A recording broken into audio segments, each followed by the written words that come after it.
Wow, morning YouTube. I've been working on the trailer over the last 3 or 4 days. We've had a bank holiday weekend here in the UK and been working on the trailer. This is quite a big sort of redesign, step forward, call it what you will. I'm going to put in a little slideshow just to kind of bring you up to where we are today. A lot of it really was just kind of rubbing down, painting, weatherproofing the top, that sort of thing. So rather than bore you with that, I've just taken some still photographs and I'll drop them into the film, using my phone as a prompt just to know which photographs to talk about. So we started off really with the trailer as was. It's a British Army Sankey trailer, 3/4 of a ton. Trailer's 54 years old, and this last year or two I've obtained some new parts straight out of war storage, brought it straight up to date. But very simply, when I bought the trailer, the tub had a little bit of rot in it, so we had the rot cut out, new panels welded in. Then we had it dunked and galvanised, so no more rust. The chassis was reconditioned, 24-volt electric military lighting system was taken off, replaced with a 12-volt civilian system, and that's all been kind of waterproofed and trunked underneath the truck, so all good. Managed to pick up a new towing hitch for it a little while ago. Again, straight out war storage. Really lucky to get a brand new, 50-year-old part for a trailer that's no longer made anymore. So start with a photograph of what it used to look like, and then I'll talk you through what I've been doing to it to get where we are now. So the first thing that I decided to do was weatherproof the top. Now the top, the original timber top, is going to open slightly differently, so that had to be trimmed, reworked, sanded down and weatherproofed. The hinging system is slightly different. The next thing that I laid my hands on was, this is a roof off of a Land Rover 90. Found it on eBay for £30 I think it was, so about $45, and there were a few lumps and bumps in it. I straightened it out as best I could, had to shorten it by 6 inches, put a new front panel in, and I had to put a panel in where the door used to be in the back, and used kind of sealant, put those panels in, screwed or riveted them in place, and I'm hoping that they are A, secure, and B, weatherproof. So once I'd got the top, I had to work out how it was going to attach to the trailer, and I've hinged it from the far end. But what I did is I went to my local sort of hardware store, and I got them to mix some paint. Now I literally just bought some wood metal all-purpose exterior paint, and I've literally rubbed the top down and painted it in that colour. I had the paint matched to the colour of the Land Rover, so as near as damn it. The Land Rover is a metallic paint. The colour of the trailer is a gloss, an exterior gloss, but for wood and metal, and it was about £15 to paint for a litre, which was plenty to paint it. So I rubbed down the top of the trailer and painted it the required colour. The next thing that I did was I turned my attentions to the trailer itself. So the trailer was looking a little tired. I emptied it, got inside it, and rubbed it down again, and I painted it with a black exterior gloss. Again from my hardware shop. Didn't need as much this time, it come to about £10, but rubbing it down, painting it took a morning or an afternoon sort of thing. Then we kind of got on to the build for real. So the top was already attached. I had to find a way of attaching the original timber top as well, and the inside of the old Land Rover 90 roof was in pretty poor condition, so I stripped out all of the internal head lining, had to get in there with some white spirit and clean off all the adhesive, and then what I needed to do was to make a new headliner. Now I've literally just used a piece of 6x4 hardboard that I've covered in some heat reflective foam, so the sort of stuff that you buy at the hardware store and you put behind your radiators to reflect the heat in. It's an attempt to just insulate it, really, make it a little bit warmer for the winter. Cut the insulation and just stapled it in place.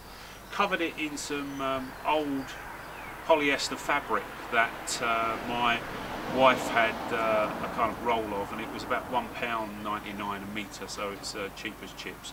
And I've literally just stretched that over it and secured it with staple gun on the back, and then used self-tapping screws and screw caps to just screw it into the roof of the Land Rover 90, or as it's going to be, my new rooftop tent. So the little job that I did today was I got on eBay and I found a parts company that were ceasing trading, and they had some Range Rover rear window lift rams, which were really cheap. You know, they were £14 I think for the two. So laid my hands on two of those, and I fitted those this morning. So now the rooftop tent just literally kind of lifts up and air rams into place. So we'll probably secure it with some sort of pole, just so that it doesn't close on me in the middle of the night. But that's that little job out of the way.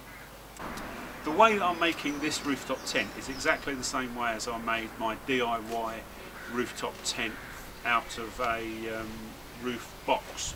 You know, so if you want more detail, just go back and have a look at that film. But today what I'm doing is I'm making the paper template. So what I normally do is I go to the store, buy some lining paper. What I do with the lining paper is I make a full size model of the finished tent.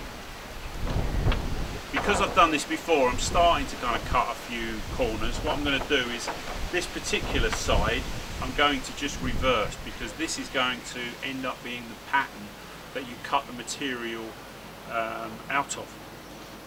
I'm going to use the same material that I used for the rooftop tent, a Barber wax cotton 100% waterproof fabric on the outside. Then I'm going to line it with a space blanket, and on the inside there's going to be a soft kind of tartan fabric, and that's going to be what the rooftop tent's actually going to be made out of. Fixtures and fittings are obviously different, and you spend an awful lot of time working out how it's all going to go together, you know, buying the right fixings. In my case, I've probably bought 20 and 30 pounds worth of fixings, about $45, that I have either decided not to use, or I've just put to one side because I'm not sure how they're all going to attach. But I'll walk you around what I'm doing today. I'm building a paper template out of some wallpaper lining paper. This paper is about £2.40 a roll. The reason for doing this is it's much easier, it's much cheaper to make a mistake cutting a piece of paper than it is to cut a piece of fabric that's maybe £5 a square metre. Get it wrong, it'll be an integral part of the design, and then you have to cut another massive piece of fabric. So I always make a paper template. Like I say, this then becomes the pattern for cutting the fabric. I think the next little bit really is going to be the sitting down and doing the sewing.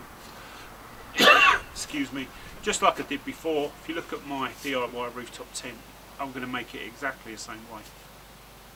The template, the pattern is going to be slightly different, but how I'm doing it is pretty much exactly the same. It's the same because that's the only way I know. The fabric is going to attach. I'm going to glue it, and I'm also going to run a small batten with either rivets or self-tapping screws. I haven't decided that yet. The fabric's going to hang down the side, and it's going to be attached to the side of the trailer with some little bungee cords. I'll bring you in a little bit closer so you can have a look at the side of the pattern and how I've decided to make it. I've bought a 6x4 foam mattress for it. It's 6 feet long, 4 foot wide, and it's 2 inches thick, but I kind of think that that will be okay for me to sleep on with a, you know, probably throw a couple of old pillows in here and a sleeping bag probably, and that's how it will get used. I've ordered some a solar lighting kit, exactly the same kit that I put on the last rooftop tent that I made. In this tent I'm not going to put any windows.